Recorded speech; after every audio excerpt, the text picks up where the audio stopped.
C'est ce qui s'appelle être persona non grata. Les ennuis s'accumulent pour Patrick Bruel. Le chanteur a prévu de maintenir sa tournée. 35 dates pour 35 ans de carrière depuis son premier disque. Mais jour après jour, les maires des villes dans lesquelles il est censé se produire annoncent qu'ils s'y opposent. Le peuvent-ils vraiment? Pas si sûr, à moins que cela crée un trouble à l'ordre public, comme c'est pointé du doigt du côté de Montpellier. On va en parler dans un instant avec mon invité. Mais avant ça, on vous retrouve, Fanny Wegscheider.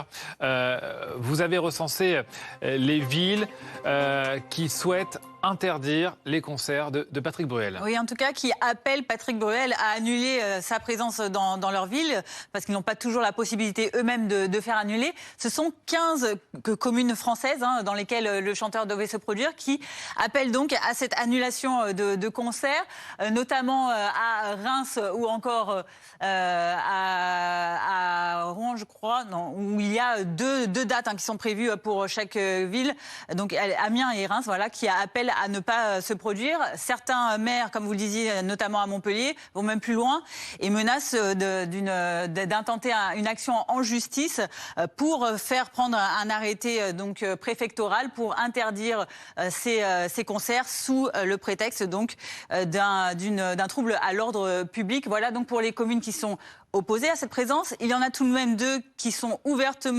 à la présence de Patrick Bruel et au maintien de ces concerts. Il s'agit notamment de Toulouse, dont le maire Jean-Luc Moudenc a déclaré qu'il invoquait la présomption d'innocence de Patrick Bruel, ou encore le maire de Limoges qui, lui, tout simplement, ne souhaite pas s'exprimer tant que le dossier est en cours.